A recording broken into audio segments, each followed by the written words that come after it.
আসসালামু আলাইকুম সুপ্রিয় দর্শক, চলছে ইসরায়েল হামাসের তুমুল লড়াই। আমাদের হাতে আছে গুরুত্বপূর্ণ তাজা সংবাদ। শুরুতেই আমরা জেনে নেব সংবাদ শিরোনাম, পরে বিস্তারিত।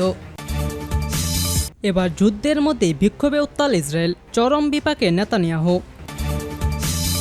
আর এদিকে পদত্যাগ করতে পারেন ইসরায়েলের সামরিক বাহিনীর প্রধান।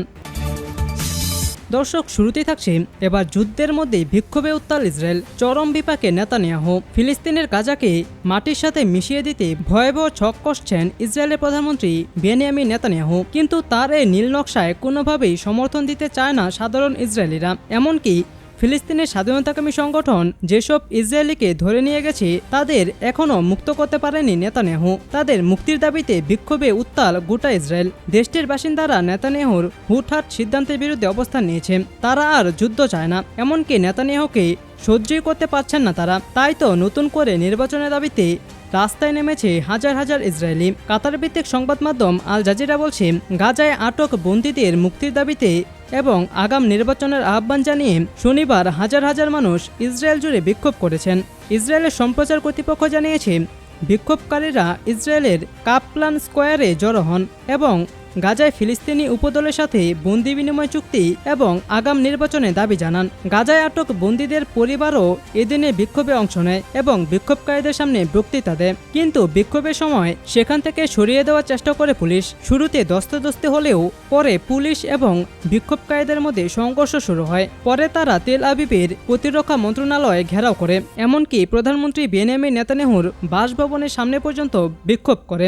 আনাদোলো বলছে, হামাসের সশস্ত্র শাখা আল কাশেম ব্রিগেডের প্রকাশিত একটি ভিডিওতে গাজায় আটক দুই বন্দীকে ইসরায়েলি সরকারের কাছে তাদের মুক্তি নিশ্চিত করার জন্য বন্দি বিনিময় চুক্তি করার দাবি জানাতে দেখা যায়। এরপরই ইসরায়েলে বিক্ষোভ আরও তীব্র হয়েছে। এছাড়া গাজায় আটক বন্দীদের মুক্তি নিশ্চিত করার জন্য সরকারি সদস্যদের প্রতি আহ্বান জানিয়েছে তাদের পরিবারগুলো। এমনকি যুদ্ধের অবসান ঘটিয়ে হলেও এই পথে হাঁটার দাবি জানিয়েছে তারা। তেল আবিব বিশ্বাস করে গাজায় এখনও 134 জন ইসরায়েলি বন্দী আটক রয়েছে। অন্যদিকে ইসরায়েল তাদের কারাগারগুলোতে প্রায় 9000 ফিলিস্তিনিকে আটক রেখেছে।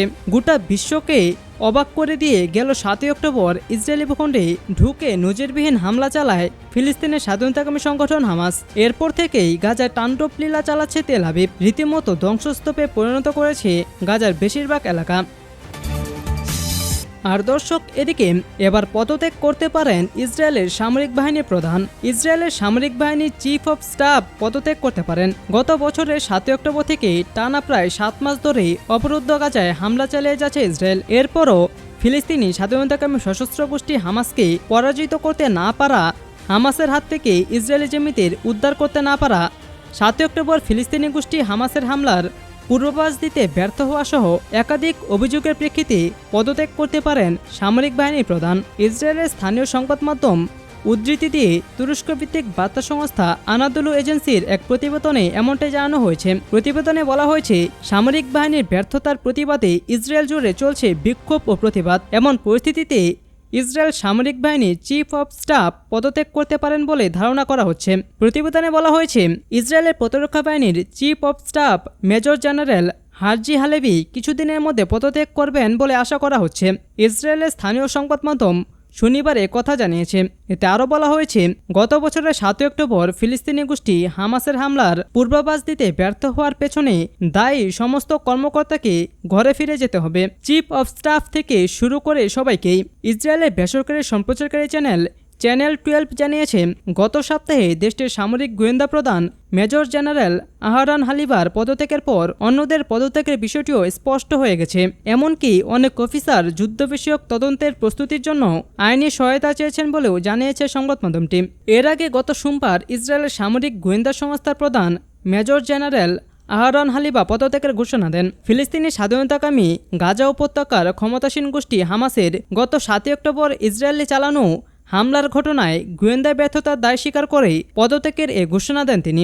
গাজা যুদ্ধের 7ম মাসে পৌঁছানো ইসরায়েলের সামরিক বাহিনীর এই যুদ্ধ গাজা উপত্যকায় নজিরবিহীন মানবিক সংকট তৈরি করেছে। যুদ্ধে ইসরায়েলি প্রতিরক্ষা বাহিনীর নির্বিচার হামলায় 34,000-এরও বেশি ফিলিস্তিনি নিহত হয়েছেন। নিহতদের বেশিরভাগই নারী ও শিশু। যুদ্ধ শুরুর পর থেকে ইসরায়েলের সামরিক গোয়েন্দা ব্যর্থতা নিয়ে তুমুল আলোচনা শুরু হয়। অবশ্য আন্তর্জাতিক বিচার আদালতে ইসরায়েলের বিরুদ্ধে গণহত্যার অভিযোগ রয়েছে। চলতি বছরের জানুয়ারিতে এক অন্তর্বর্তীকালীন রায়ে তেল আবিবকে গণহত্যামূলক কর্মকাণ্ড বন্ধ করতে এবং গাজার বেসামরিক নাগরিকদের মানবিক সহায়তা প্রদানে নিশ্চয়তা দেওয়ার ব্যবস্থা নেওয়ার নির্দেশ দেওয়া হয়েছিল।